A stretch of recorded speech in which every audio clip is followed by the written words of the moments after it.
Produsen mobil lintas negara Stellantis membukukan kerugian bersih mencapai 440 triliun rupiah sepanjang tahun buku 2025.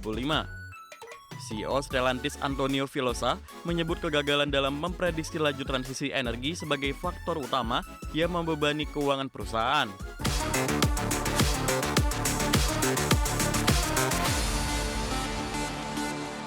Raksasa otomotif Stellantis mencatatkan sejarah kelam dengan melaporkan kerugian tahunan pertamanya sejak perusahaan didirikan hasil merger pada tahun 2021 lalu. Kerugian jumbo senilai 26,3 miliar dolar Amerika ini dipicu oleh buruknya serapan pasar kendaraan listrik serta strategi transisi energi yang dinilai terlalu optimistis. Produsen mobil lintas negara Stellantis membukukan kerugian bersih mencapai 440 triliun rupiah sepanjang tahun buku 2025. CEO Stellantis Antonio Filosa menyebut kegagalan dalam memprediksi laju transisi energi sebagai faktor utama yang membebani keuangan perusahaan. Hasil ini menjadi pukulan telak bagi grup yang membawahi 14 merek ikonik seperti Jeep, Chrysler hingga Fiat di tengah persaingan ketat industri otomotif global yang kian dinamis. Sementara itu, Filosa yang mengambil alih kemudi perusahaan pada pertengahan 2025 menggantikan Carlos Tavares kini berkomitmen untuk melakukan pengaturan ulang bisnis secara total. Manajemen mengakui adanya biaya besar akibat perkiraan yang terlalu optimis terkait permintaan kendaraan listrik di pasar Amerika Utara dan Eropa. Fokus utama perusahaan saat ini adalah menstabilkan kembali kinerja keuangan yang terus merosot akibat buruknya performa penjualan di tahun-tahun sebelumnya. Sebagai bagian dari langkah efisiensi, Stellantis telah mengumumkan penghentian pengembangan sejumlah produk elektrifikasi, termasuk truk pick-up Ram 1500 EV. Tak hanya itu, perusahaan juga baru-baru ini menghentikan produksi seluruh kendaraan plug-in hybrid untuk semua merek dagang di wilayah Amerika Utara. Langkah drastis ini diambil guna menekan pengeluaran serta menyesuaikan kembali strategi produk dengan realitas pasar yang saat ini masih didominasi kendaraan konvensional. Berbagai sumber, IDX Channel. Pemirsa, BMW menarik kembali lebih dari 58.000 kendaraan di Amerika Serikat. Penarikan ini dilakukan akibat potensi kerusakan rangkaian kabel sistem pendingin udara yang berisiko menyebabkan korsleting. Otoritas Keselamatan Lalu Lintas Jalan Raya Nasional Amerika Serikat menyatakan BMW menarik kembali 58.713 kendaraan. Penarikan ini mencakup beberapa model termasuk M5 Sportwagon, M5, dan 750e X-Drive. Masalah terletak pada rangkaian kabel sistem pendingin udara yang mungkin mengalami kerusakan. Kondisi ini dapat menyebabkan korsleting dan meningkatkan risiko kebakaran. Juru bicara BMW mengonfirmasi penarikan kembali tersebut. Menurutnya, inspeksi kualitas menunjukkan jalur kabel pada kendaraan terdampak perlu diperbaiki. BMW menegaskan hingga saat ini tidak ada kecelakaan yang diketahui terkait masalah tersebut. Penarikan kembali ini menjadi bagian dari langkah pencegahan untuk menjaga keselamatan pengguna dan memastikan standar kualitas tetap terpenuhi.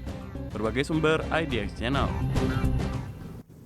Masih bersama kami pemirsa, raksasa kecerdasan buatan pengembang ChatGPT, OpenAI, resmi menunjuk London sebagai pusat penelitian terbesarnya di luar Amerika Serikat. Langkah ini memperkuat posisi Inggris sebagai salah satu pemimpin global dalam inovasi dan pengembangan sistem AI yang aman dan transformatif.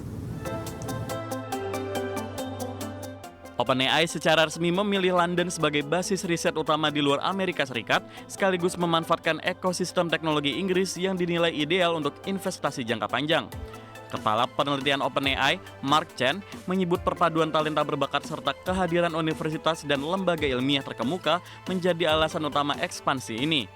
Pemerintah Inggris pun menyambut baik langkah tersebut sebagai bukti kepercayaan dunia terhadap kepemimpinan teknologi di negara tersebut. Menteri Teknologi Inggris, Liz Kendall, menyatakan bahwa ekspansi OpenAI merupakan bentuk pengakuan atas kemampuan Inggris dalam mengejar inovasi AI yang aman. Meski belum merinci besaran nilai investasi maupun jumlah lapangan kerja baru yang akan tercipta, langkah ini dipandang sangat strategis bagi pertumbuhan ekonomi digital Inggris. Saat ini, tim OpenAI di London telah memiliki lebih dari 30 karyawan yang fokus pada pengembangan perangkat lunak dan infrastruktur model AI terbaru. Adapun London sendiri merupakan kantor internasional pertama OpenAI yang dibuka pada tahun 2023 lalu, mendampingi kantor pusat Eropa yang berada di Dublin. Dengan menjadikan London sebagai pusat riset terbesar, OpenAI berharap dapat mempercepat pengembangan model AI yang lebih canggih sekaligus mempererat kolaborasi dengan komunitas ilmiah global. Penempatan pusat riset ini juga menjadi bagian dari persaingan berbagai negara maju untuk menarik investasi di sektor kecerdasan buatan yang kian krusial. Berbagai sumber IDX Channel.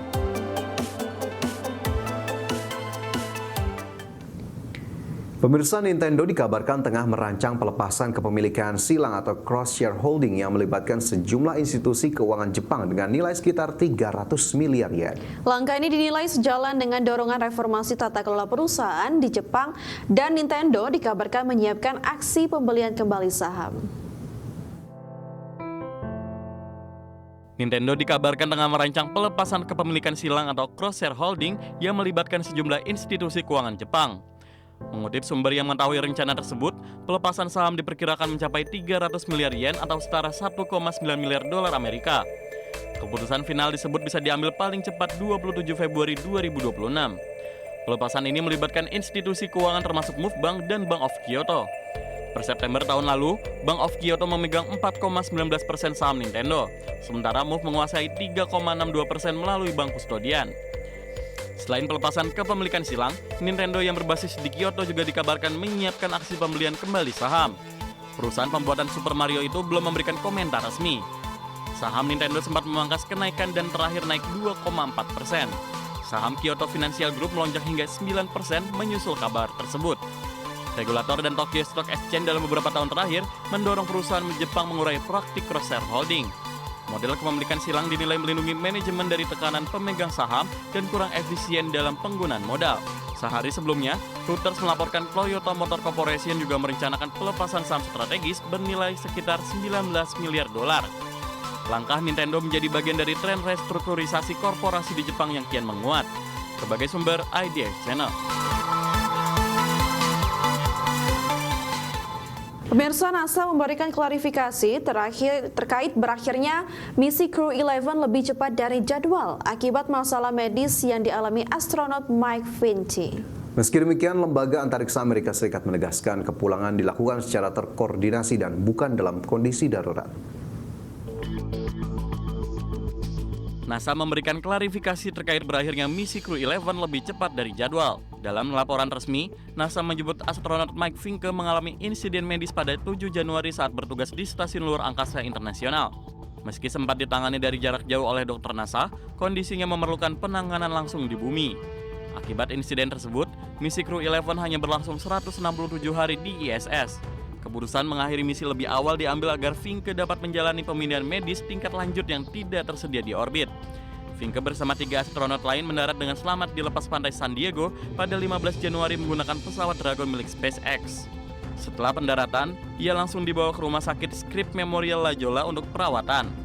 NASA menyatakan Fincke kini dalam kondisi baik dan telah kembali ke Houston untuk menjalani masa pemulihan. Namun lembaga tersebut tidak merincikan jenis insiden atau diagnosis medis yang dialami. Berbagai sumber IDX Channel.